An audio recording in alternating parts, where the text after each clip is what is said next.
먼저 우리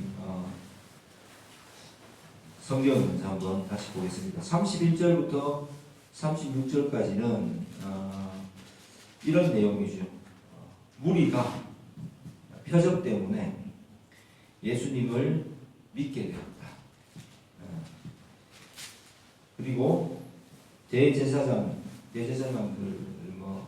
기득권 성도들과 바리새인들은 예수님을 제거하려고 하였다. 거기에 대해서 예수님께서는 승천하실 것까지 부활하셔서 승천하실 것까지를 미리 이들에게 말씀해 주시지만 그들은 전혀 알아듣지 못한다라는 내용입니다. 그리고 37절부터 또 39절을 이렇게 보면은 예수님께서 이제 명절 끝날에 초막절의 마지막 날 수전절이라고 하죠. 그날에 예수님께서 서서 외쳐라고 말했습니다. 그러면서 오늘 우리가 찬양했던 내용, 누구든지 목마르거든 내게로 와서 마시라.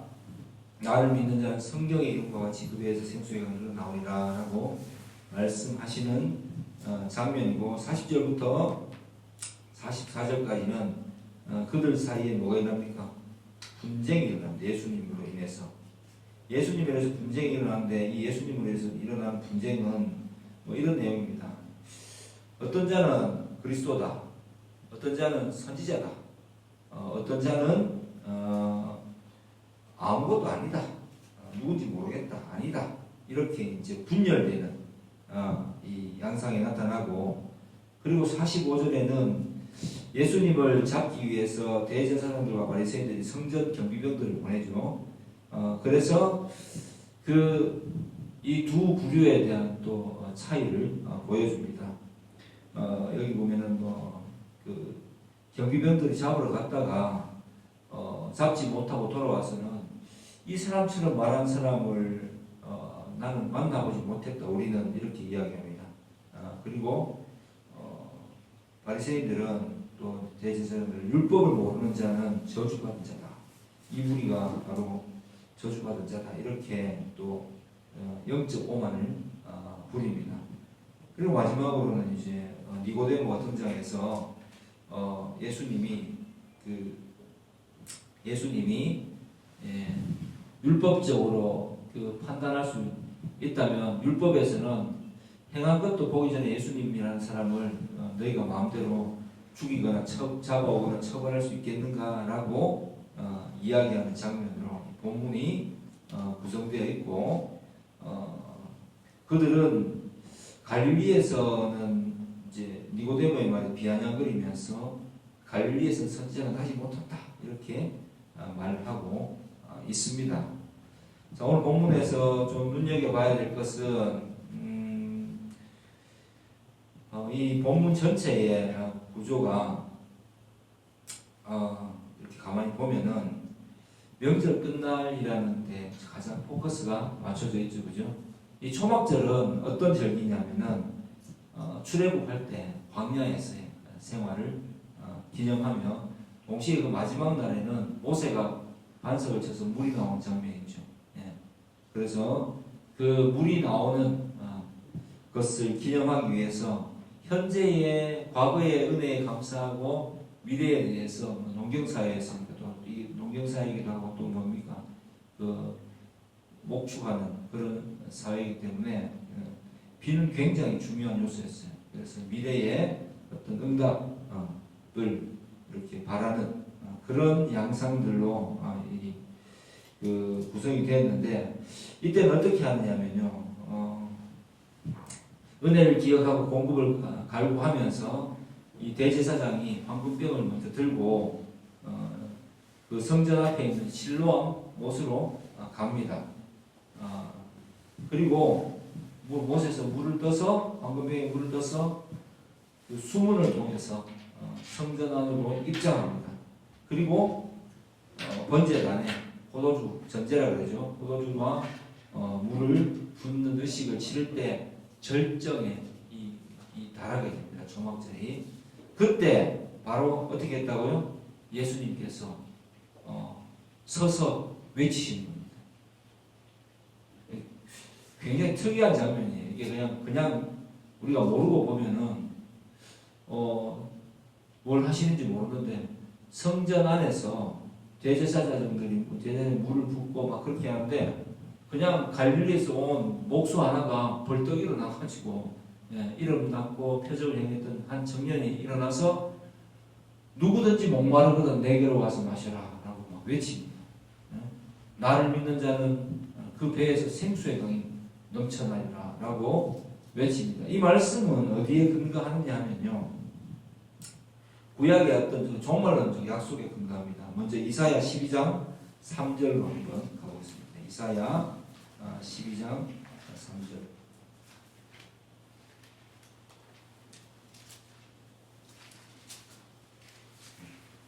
찾으시면 읽어드리겠습니다. 그러므로 1절부터 보면 그날에 이렇게 시작합니다. 그래서 그러므로 너희가 기쁨으로 구원의 우물들에서 물을 기르리로다 라는 말씀이 있고요. 에스겔 47장으로 가보시면 계리죠. 다니엘 앞에 에스겔 47장에 보면 성전에 그래서 물이 차서 흘러넘치는 그 환상 내용이 있습니다. 천사가 그가 나를 데리고 성전문에 이르시니 성전의 앞면이 동쪽을 향하였는데 그 지방 밑에서 물이 나와 동쪽으로 흘러다가 성전 오른쪽 제단 남쪽으로 흘러내리더라. 또 그가 나를 데리고 북문으로 가서 바깥길로 걷겨 동쪽을 향한 바깥문에 이르시기로 본즉 물이 그 오른쪽에서 스며 나오더라. 그래서 물이 그 성전에 흘러 넘친다라는 환상을 통해서 성령의 임재를 예언하고 있습니다. 그 다음에 스가랴 14장 8절 성취자들 예언한 거죠. 습입니다. 스가랴 14장 8절 학기의 스가랴 말라기죠.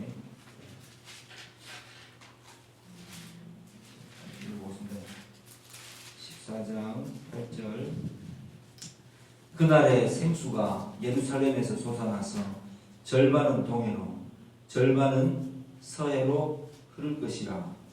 여름에도 겨울에도 그러하리라. 이렇게 예언하고 있습니다. 이게 어떻게 이루어지느냐면 그 날이라는 예수님께서 오시는 날 한결같이 구약은 어디를 가리키고 있습니까? 예수 그리스도의 초림을 이렇게 지향하고 있습니다. 그래서 그 날에 이 예수님이 오시면 그 성전에서 물이 흘러나는 생수가 흘러나니라. 이 말씀을 예수님이 이게 무슨 뜻인지를 지금 성전에서 큰 소리로 외쳐서 말씀하시는 겁니다. 그것이 바로 내 안에서 이루어졌다 라는 이야기입니다. 그래서 누구든지 목마르거든 내게로 와서 마셔라. 생수에 거느신 예수님, 다시 말하면 예수님 자체가 성전이다. 너희가 뒤에 그 복음서에 보면 나오죠. 너희가 이 성전을 흘라 내가 사흘 만에 다시 짓겠다. 이런 장면이 나옵니다. 그때 예수님께서 뭐라고 하십니까? 이는 성전된 육체를 가리켜 말씀하시니라 라고 기록이 되어 있습니다. 예수님이 성전이다 라고 지금 이들에게 외치시는 거죠. 그리고 예수님에게서 이 성령이 흘러 나올 것이다. 예수님 그리스도의 영이 오심으로써 완전하게 새 시대가 열릴 것이다 라고 선언하고 계시는 겁니다. 그런데 이 말씀을 알아듣는 사람들이 없다는 게 문제죠. 저는 복음서를 보고 이렇게 예수님의 사역을 보면서 되게 신기한 게요. 당시에 무언가를 가지고 있던 이 기득권층은 사실 따지고 보면 로마에 치여 있습니다. 그리고 로마에 빌붙어서 부역한 무리들이죠. 우리나라로 치면은 뭐라고 해야 되겠습니까? 친일파라고 봐야 되겠죠. 그래서 그 대제사장들, 사두개인들은 로마의 그 통치를 받으면서 백성 위에 군림하려고 하는 무리들입니다. 그리고 바리새인들은 이 당시에 어떤 생각을 가지고 있었느냐면은 율법을 지킴으로써 구원이 온다라는 생각을 가지고 백성들을 위해서 어떤 도덕적으로 굉장한 지위를 가지고 군림하고 있었던 시기입니다. 따지고 보면은 민족적으로도 무엇으로도 그죠? 권력을 가지고 있는데 그냥 그것 자체가 권력의 그 발생지가 어디냐면 로마로부터 지금은 흘러나온 것이겠죠. 그런데 뭔가를 그래도 하나를 가지고 있으면 놓치지 않으려고 합니다. 권력의 맛을 들이면.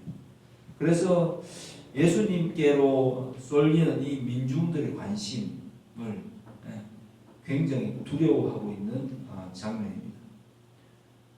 종교란 말 자체가 뜻하는 바가 이 근본적 가르침의 체계다 이런 뜻이 종교란 말은. 이 종교란 말은 사실 19세기에 일본에서 서양이 말하는 릴리전이라는 말을 이 동양적으로 풀어서 해석을 하려고 하다 보니까 어떤 말을 써야 될까 하다가 종교라는 이 한자를 사용해서 종교라는 말이 나오게 됐고, 옛날에는 종교와 정치가 분리가 될 수가 없었어요. 그래서 그냥 이들에게 이 예식은 초막절 마지막 날의 예식은 그냥 뭐 삶의 생존의 생존 그 자체이자 하나님의 은혜가 흐르는 통로였고 그것을 체험하는 그냥 삶의 현장이었다라고 봐야 되겠습니다. 근데 거기에서 이 초막절 예식이 행해지는 이 본질이 무엇이냐에 대해서 예수님이 지금 말씀하고 계시는 거예요. 예. 그래서 우리는 형식적인 것을 아무 생각 없이 해야 할 때가 많아요. 뭐 예를 들면 우리가 일상적으로 행해진 것들이 많잖아요. 제사를 드려야 된다. 그리고 종교 말고 장례식에 이렇게 가보면은 그냥 뭐 어떻게 해야 될지 몰라요. 뭐 홍등백서라든지 뭐든지 해가지고 나왔는데 어디서는 어디 뭘 올려도 되고 요즘은 뭐 햄버거도 올린다 하고 하여튼 형식적인 것들을 중요시하는데 그 형식이 왜 오게 되었는가에 대해서는 생각하지 않는 경우가 많습니다. 고구려에서는 장례식 때 춤을 추었다고 합니다. 물론 첫날과 마지막 날에는 울었는데요. 눈물을 보였지만은 그런데 고구려에서 노래 부르고 춤을 추면서 다음 세상으로 떠나는 이 사람에 대해서 죽음이라는 것을 무겁게 받아들이지 않았습니다. 그래서 무용총그 벽화에 보면 왜 이렇게 땡땡이 옷을 입고 이렇게 춤추는 장면이 나오잖아요. 그래서 어떤 예식에 깃들은 어떤 형식에 깃들어 있는 그 본질은 무엇인가를 잘 들여다봐야지 그것을 해석하는 힘이 생기고 그것을 받아들이는 그죠? 이 입장에서는 이게 무엇을 뜻하는가에 대한 생각이 분명해질 수가 있는 겁니다. 그래서 고구려 사람들은 죽음이라는 것을 두려워하지 않았다고 봐야 되겠죠. 예. 그리고 다음 세상으로 떠나는 내 형제 부모를 축복해주는 자리다라고 생각을 했던 것. 그런 게 이제 근본적으로 있었던 것이고, 서양에서 이제 흘러나온 요즘은 뭐 검은 양복을 입고 또 형식은 또 뭐랍니까? 형식적으로는 양복을 입고 상주는 하는데 복을 또 하기도 하고 하여튼 뭐 어디에서 흘러들어가는지 모르겠는데 이거는 죽음을 이별을 슬퍼하는 예식이고 굉장히 좀 장엄하게 치러져야 된다면 이제 장례식만 예를 들면 그런 거예요. 그러면 이 유대인들은 이 초막절 의식을 어떻게 바라보았을까요? 초막절 의식. 네, 아까 초대에 말씀드렸듯이 과거에 있었던 하나님의 은혜를 기억하는 거죠. 자기 민족들에게 행하셨던 하나님의 그 은혜. 그리고 뭐 종교적인 거고 뭐고 이렇게 분리할 수가 없었어요 그때는. 그래서 그냥 모두가 다 함께 하나님의 은혜를 기억하는 그 자리로 나아갔고 거기에서 또 하나님께 간구했죠. 우리 민족에게 자유를 달라고, 그리고 메시아를 보내서 우리를 구원해 주소서라는 뜻과 모든 영혼을 담아서 또 우리의 어떤 미래의 풍요로움을 위해서 비가 충분히 내려줄 수 있도록 하나님께 간구하는 자리였겠죠. 그런데 그게 맞냐라는 것입니다. 예수님 보실 때는 너희가 지금 성경을 잘못 알고 있다는 말씀을 하셔야 됩니다. 생존과 직결된 건 맞는데 너희가 바라는 그 메시아상은 틀렸다라는 거죠. 하나님께서는 애초부터 그 백성, 이때는 유대만, 남유다만 있는 거잖아요, 그죠? 이스라엘이라는 이름이 없어졌어요. 그래서 그 백성을 구원하는데 어떤 방식으로 구원하시느냐 예수 그리스도를 보내서 예수님 안에서 새로운 가치관을 정립하고 새로운 삶의 체계를 형성함으로써 성령이 공급하시는 힘으로 살아가기를 원하신다. 그러니까 어떤 민족을, 이스라엘 민족을 구원하고 이스라엘 민족이 그 이제 지상의 유대인들을 구원해가지고 온 세계를 다스리게 한다는 약속을 하시지 않았다는 겁니다. 선지자들이 한결같이 외친 것은 예수 안에서 이 죄된 세상이 멸망하고 또 예수 안에서 구원받은 자가 마지막 날에, 심판의 날에 예수님께서 살리는 방식으로 그렇게 구원의 계획을 가지고 있다는 이야기를 계속하고 있던 건데, 너희는 과연 성경에 대한 관심이 있느냐라고 질문하시는 거예요. 여러분 오늘 설교가 좀 어렵죠, 들어보니까. 그런데 본질적으로 우리가 예배드리는 것도 그렇고요. 그리고 우리가 이 시대를 살아가는 것도 그렇고, 우리가 기독교를 믿는다는 것이 무엇을 의미하는가에 대해서 조금 깊게 생각을 해봐야 됩니다. 기독교는 굳이 종교라는 이름을 들면 그런 거죠. 종교라는 형식의 틀을 완성시키는 진리죠. 이렇게 말하는 것이 가장 합리적인 것 같습니다. 왜냐하면 다른 종교는 인간이 신을 찾아가는 여정입니다. 그렇죠? 나의 영혼과 나의 어떤 소원을 담아서 인간이 신을 찾아가는 어떤 단계를 설명하려고 애쓰고 있습니다. 근데 기독교는 어때요? 하나님이 인간을 찾아오신 겁니다. 신이 인간을 찾아와서 신의 마음을 전하고 한 구원받을 백성들을 선택해서 하나님께로, 신께로 인도하겠다는 게 바로 성경의 주된 내용입니다. 그 방식이 어떻게 이루어지느냐?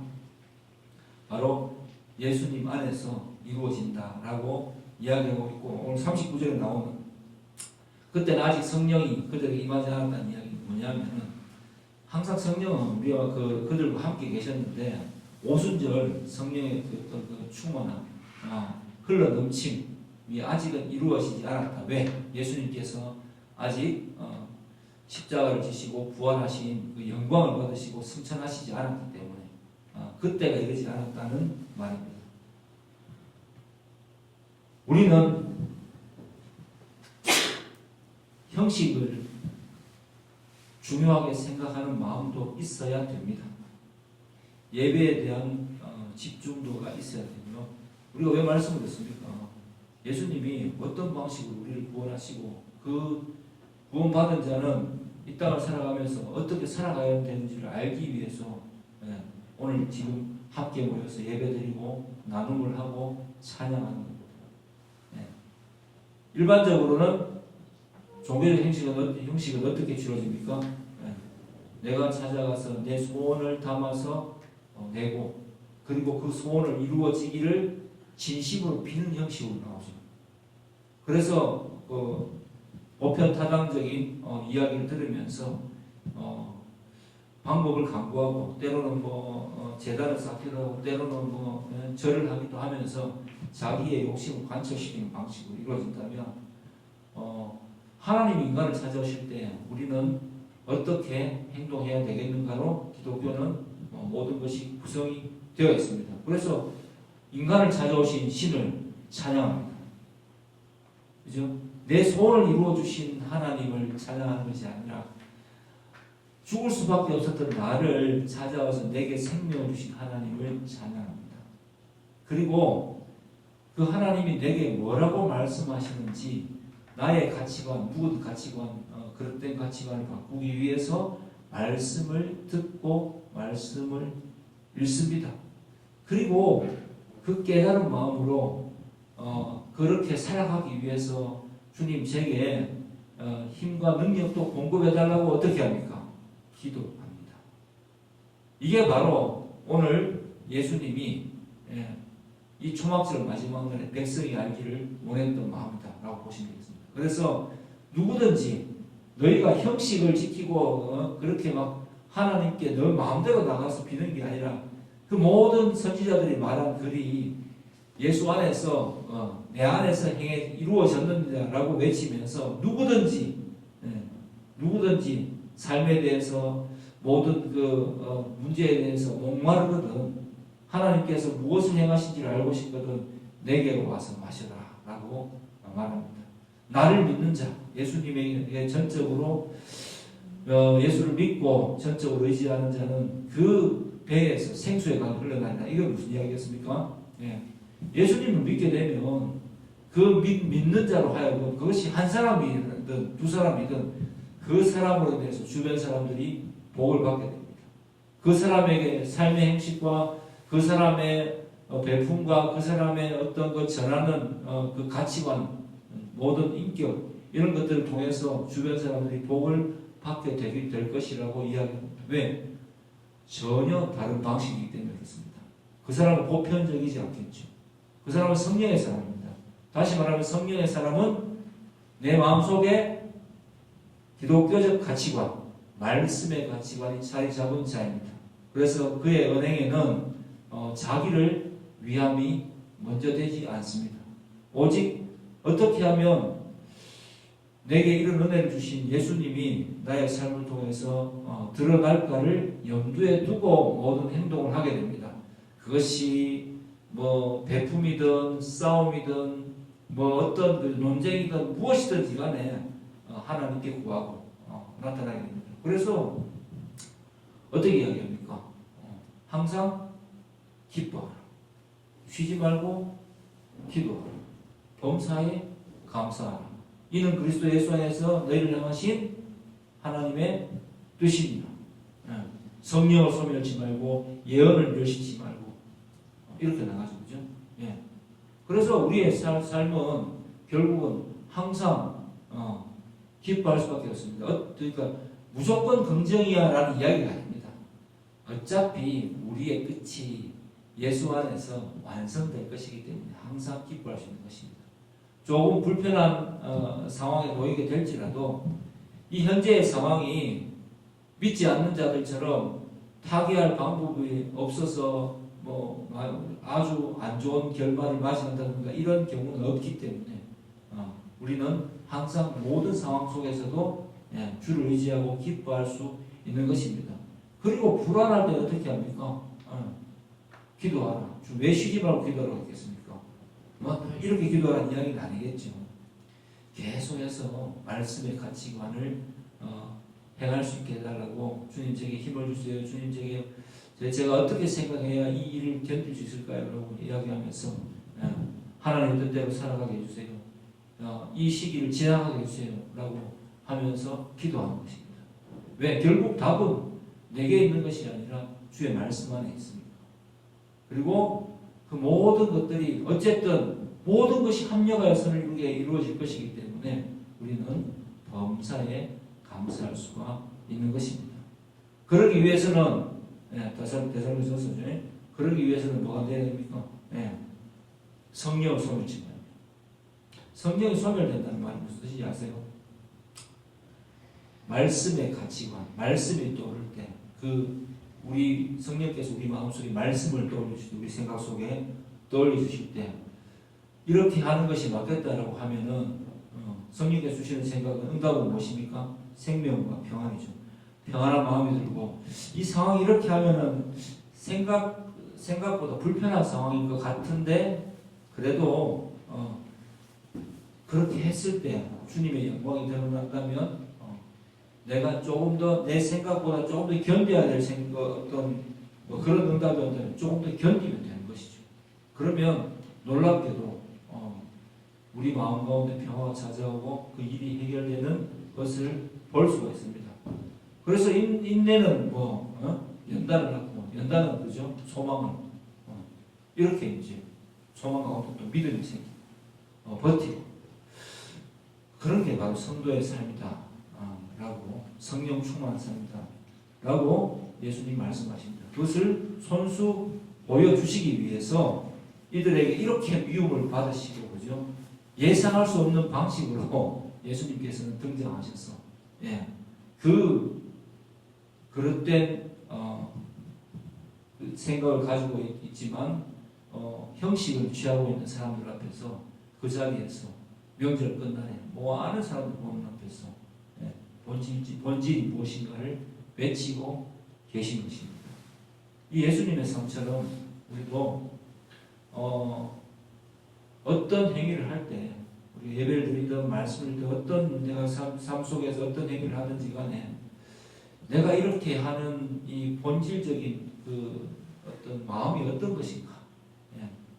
그냥 막연하게 예수 믿으니까 이렇게 해야지, 예수 믿으니까 저렇게 해야지, 그 율법이고. 사람들이 예수 믿으면 이렇게 하면 안 된다더라, 저렇게 하면 안 된다더라, 이런 이야기를 하는데, 제가 예를 들자면 하나의 예를 들 수가 있어요. 하원이가 며칠 전에 이제 이야기하면서 다른 목사님의 아들 또 있고, 또 믿음의 교제를 많이 나눠왔는데, 한 번은 우리 교회 오고 한 번은 그쪽 교회를 가면서 그렇게 하는 것이 어떠냐고, 잘못된 것이냐고 물어볼 때 제가 그런 얘기를 했어요. 믿음의 교제는 언제든지 할 수 있다. 그런데 여기 안에는 이게 에큐메니칼이라고 그러죠. 복음주의 운동이라고. 정말 성경이 말하는 대로 성경 우리 기독교 전통 칼빈주의 개혁주의적 관점에서 성경을 해석하지 않고 설교하지 않는데, 그런 사람들과는 교제할 수 없다 라고 제가 이야기했습니다. 근데 먼저 알기 위해서는 이게 별것 아닌 것처럼 보이지만 단 한 번의 거죠. 만남, 또 단 한 번의 어떤 말씀을 듣는 가운데 어떤 일이 생길지 우리는 몰라요. 그래서 본교회를 강조하는 것이고, 믿음의 교제를 하려면 반드시 교단을 또 알아봐야 되겠죠. 그리고 말씀이 선포되는 것을 잘 들어보고, 설교를 한번 들어보고 교제할 수 있는 교단인지가, 그래서 교단이 중요한 거예요. 그리고 그 말씀의 방향이 그 교회가 바르게 가고 있는지 하면은 서로 충분히 교제할 수 있다라고 이야기했습니다. 벌써 이 이야기 속에 들어간 경우의 수를 보세요. 생각해야 될 것이 많죠. 생각해야 될 것이 많습니다. 그리고 그렇게 하면은 너무 복잡지 않아요? 우리가 다 하나님 믿는데 다 위아더 월드 할 수 있지 않아요? 이게 뭐예요? 복음주의 운동입니다. 그래서 교회가 성장하는 것이 누구와도 연합해서 하나님을 알게 하는 것이 제일 중요하지 않느냐. 그러니까 결론적으로 사람들이 많아지면 되지 않느냐라는 논리가 그 속에 깔려 있습니다. 그죠? 그래서 종교연합, 종교 대통합, 스님은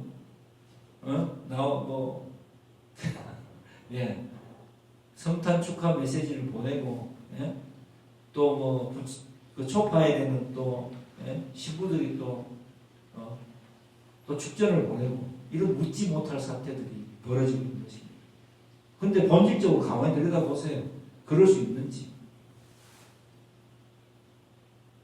제가 처음에 아까 이야기했지만은, 기독교는 하나님이 인간을 찾아오신, 선택적으로 찾아오신, 그 외에 나머지 모든 종교들은 내가 인간이 신을 찾아가는 과정을 다방면으로, 산에 올라가는 방식을 여러 가지로 생각해서 만들어낸 어떤 종교입니다. 어떻게 본질적으로 같을 수 있겠냐. 출발점 자체가 다릅니다.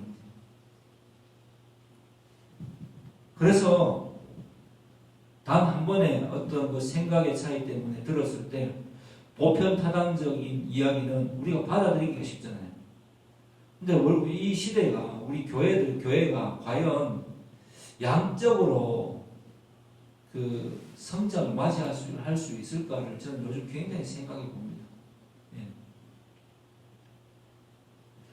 힘들 것 같아요. 적어도 우리나라는 아주 힘이 들 것 같아요. 그래서 성경에서 그 마지막 날에 우리에게 성도에게 무엇을 요청하고 있는지, 주님께서 뭐라고 말씀하시는지를 잘 봐야 됩니다. 마태복음 24장으로 한번 가보시겠습니다.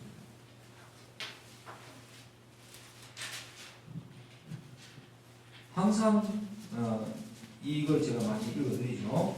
네. 3절부터 예수께서 감람산 위에 앉으셨을 때 제자들이 조용히 와서 이르되 우리에게 이르소서 어느 때에 이런 일이 있겠사오며 또의 주의 임하심과 세상 끝에는 무슨 징조가 있사오리까. 예수께서 대답하여 이르시되 너희가 사람의 미혹을 받지 않도록 주의하라. 많은 사람이 누구 이름으로? 예수님의 이름으로 와서 나는 그리스도라 하여 많은 사람을 미혹하리라. 난리 소문을 듣겠으나 너희는 삼가 두려워하지 말라. 이런 일이 있어야 하되 아직 끝은 아니니라. 민족을 나라가 나라를 대적하여 일어나겠고 곳곳에 기근과 지진이 있으리니 이 모든 것은 재난의 시작이니라. 그때에 사람들이 이제 너희들은 누구겠습니까? 예수님의 제자들이겠죠. 어디에 넘겨준다고요? 환란에 넘겨주겠으며 너희를 죽이리니 너희가 내 이름 때문에 모든 민족에게 미움을 받으리라. 이게 무슨 이야기겠습니까? 참 받아들이기 힘든 이야기예요. 예수님 직접 말씀하셨는데 앞에 있는 내용이 지금 다 그대로 이루어지고 있죠. 그때 많은 사람이 실족하게 되어 서로 잡아주고 서로 미워하겠으며 또 거짓 선지자가 많이 일어나 많은 사람을 미혹하겠으며 불법이 성함으로 많은 사람의 사랑이 식어지리라. 자, 이런 상황입니다. 이때 가장 주님께서 우리에게 요구하는 게 무엇입니까? 시작. 그러나 끝까지 견디는 자는 구원을 얻으리라. 이 천국 복음이 모든 민족에 증언되기 위하여 온 세상에 전파되니 그제야 끝이 오리라.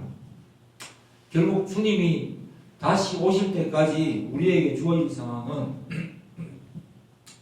참고 인내해야 될 상황입니다. 물론 우리 외부적으로는 우리나라는 정교 분리의 원칙을 지킵니다. 이게 무슨 말이냐면요. 정치학에서 이런 말이 있어요. 정교 분리는 어떤 종교에 특정한 혜택을 주지 않는다가 정교 분리라는 뜻입니다. 예. 뭐 인도네시아나 뭐 아니면 뭐 이집트 이런 데 가보면은 그 신분증에 자기 종교를 표시하게 돼 있어요. 근데 만약에 기독교라고 이야기하면은 뭐 그 공무원이나 이런 걸 뽑을 때 배제시키는 그러면 뭐가 됩니까? 이슬람이라고 적어야지 등록하는 뭐 이런 게 있다면은 그것은 정교 분리가 되지 않은 거죠. 네. 그런데 우리는 그런 게 없잖아요. 그래서 정교 분리가 되어 있는 거예요. 기독교인이나 뭐 불교나 뭐 천주교가 좀 각종 종교인들이 정치에 참여하는 거 그거는 가능합니다. 네, 자기 입장대로 나오는 거니까요. 근데 그렇다고 해가지고 특정 종교에 혜택을 주지는 않지 않습니까? 그래서 그러한 것들을 정교 분리라고 말하는 겁니다. 그리고 뭐 어쨌든 이런 시대에 우리가 굉장히 괜찮은 시대에 다시 돌아와서 살고 있지만 그러나 많은 사람의 사랑이 식어진 시대에 정말 우리가 살고 있잖아요. 그리고 우리는 난리의 중심에는 또 있지는 않습니다. 뭐 우크라이나나 러시아처럼 뭐 아니면 뭐 체체니아 뭐 민족주의 그죠? 또 뭐 페르시아 이란이죠. 이란과 그 옆에 있는 그 이스라엘 전쟁이라든지 이런 상황 속에 들어가 있지는 않지만 소문을 듣고 있잖아요. 진짜 그런 시대에 우리가 살고 있어요. 근데 우리에게 요구하는 덕목이 뭡니까? 주님께서 원하시는 것이 견디라는 것입니다. 어떻게 견뎌야 됩니까? 믿음을 가지고 참고 견디라. 많은 사람이 거짓 선지자에게 미혹받을 때도 너희는 진리를 알고 견디라라고 말씀하십니다. 어때요, 여러분? 혹자는 기독교 교회 나오는 게 어렵다, 뭐 믿어주면 되지라고 얘기하는데 교회는 믿어줄 수 없어요. 지가 믿고 싶다고 믿게 되는 게 아닙니다. 입장을 바꿔봐야 돼요. 제가 많이 이야기했지만 청년들의 우리 집사님 청년일 때도 그런 이야기를 했지만 전도한다는 것이 전도한다고 해서 교회로 우리 교회로 꼬시는 게 전도가 아니라고 했어요. 그런 전도는 없어요. 전도는 말 그대로 예수 그리스도가 길이요 진리요 생명을 전하는 행위입니다. 그래서 전도 받아서 내가 니하고 친하고 니를 알기 때문에 나는 너 교회 나가야 되겠다라고 왔을 때 그 사람에게 기회가 주어지는 겁니다. 그리고 믿고 안 믿고는 목사도 줄 수 없고 친구도 줄 수 없어요. 오직 성령만이 믿음을 선물로 주실 수 있습니다. 그래서 이렇게 설교하면은 이렇게 가르치면은 사람들의 마음에 어떤 생각이 들겠죠. 그래도 교회가 사람이 좀 있어야지 좋은 거 아닌가? 그 생각과 그 생각에 대해서 저는 목사이니까 많은 성도가 많으면 인간적으로 힘이 나죠. 그죠? 예. 좋고. 그런데 그 성도 수를 유지하기 위해서 성경 말씀을 그 사람들의 기분에 맞춰서 증거할 수는 없다라는 것이 항상 마지막에 기도하면서 얻은 결론입니다. 그래서 그런 일이 있을 때마다 우리 교회가 새성교회가 큰 일들을 겪었었죠. 어떻게 해야 되겠습니까? 그러면 지금이라도 사람들의 마음에 맞추어서 그저 그냥 모든 것을 용납해 주는 식으로 가야 되겠습니까? 아니면 설교할 때만 평상시의 행동에 대해서는 우리가 그죠? 항상 기뻐하고 또 이웃을 사랑하고 주님 말씀하신 대로 실천하지만 그렇지만은 그렇게 하는 것이 제발 교회 나와줘라는 마음으로 전도하면 안 된다는 겁니다. 당연히 그렇게 해야 됩니다. 그러나 그것은 영혼을 불쌍히 여기는 마음이죠. 네. 그래서 제가 항상 이야기하는 것이 저도 직업을 가지고 있는 것이 목사가 말씀대로 설교할 수 없으면 그게 설교입니다. 목사가 제가 설교하는 방식이 그렇잖아요. 성경을 해석해주고 성경이 무엇을 말하는 걸 의미하고 자연스럽게 적용이 돼야 되는 거지. 네? 때로는 설교하다 보면 저도 막힐 때가 있습니다. 열심히 연구해 오지만 이걸 정말 알아들을까? 요즘 성도들은 너무 성경을 안 읽는다라는 것이 제 기본입니다. 이 가치관과 너무 안 맞다. 그럼에도 불구하고 전해야 된다는 항상 부담감을 가지고 있어요. 예. 어떻습니까? 전도가 그런 거예요. 그래서 우리는 길고 긴 날을 지나면서 어쩌다 보면 정말 그냥 내가 전한 어떤 복음이 내가 보는 앞에서 결실을 맺지 못할 수도 있다고 생각합니다. 그러나 그것조차도 하나님께서 뜻하신 대로 하나님 뜻대로 이루어질 뿐입니다. 다만 여기서 주의해야 될 것은 그렇다고 해서 설교하면서 과거에 기독교가 모든 그죠 정치와 원래 정교 분리가 되지 않고 옛날에는 하나를 하죠. 종교 따로 정치 따로가 아니라 그냥 로마에서도 카이사르가 제일 먼저 받은 직책이 뭐냐면 대제사장이었어요. 제우스를 섬기는 제사장이에요. 예. 그러니까 분리가 안 될 수가 없어요. 그렇기 때문에 그때처럼 막무가내 식으로 십자군 전쟁하듯이 설교하면서 너는 다 죽었어. 너희들은 이제 죄인이기 때문에 예수 안 믿으면 다 죽어. 그리고 전도할 때도 교회 나오든지 말든지 알아서 하고 이렇게 할 수는 없다는 이야기입니다. 그렇게 하면 안 되겠죠. 하지만 말씀을 전하고 전도할 때에 절대로 우리가 뭔가 이렇게 생각해 보세요. 뭔가 이렇게 비굴한 마음으로 나와 함께 하면 안 되겠어 라는 마음으로 전도할 필요는 없다는 얘기입니다. 그냥 그 영혼이 불쌍하고 그 인생에 예수를 만나야지 내가 친한 사람은 전도하잖아요. 그죠? 그 인생에 예수를 만나야지 될 것 같아서 참 안타까워서 전할 뿐입니다. 그런 마음으로 전도할 때에 결실이 맺히는 거죠. 그 결실은 우리가 맺는 게 아니에요. 하나님께서 맺게 해주시면은 하나님의 그 은혜가 놀라워서 전도한 자와 전도 받은 자가 다 함께 기쁨으로 하나님을 찬양하게 되는 자리가 이르게 되는 거. 예를 들면 선체와 대여비의 관계. 그렇죠? 네. 그래야 김선체 옛날에 교회 놀러 갔었어요. 그죠? 네. 우리 다 그래요. 그래서 그런 가치관을 절대로 잊지 않아야 됩니다. 예수를 믿는다라는 것은 엄청난 이야기입니다. 성령께서 우리 마음에 오셔서 우리가 특별한 사람이 되었다는 이야기입니다. 예수님께서 명절 끝나게 외치십니다. 누구든지 목마르거든 내게로 와서 마시라. 나를 믿는 자는 성경에 이른 것이 그 배에서 생수의 강이 흘러나리라. 성령을 흘려보내는 예수 그리스도의 제자가 되었음을 의미합니다.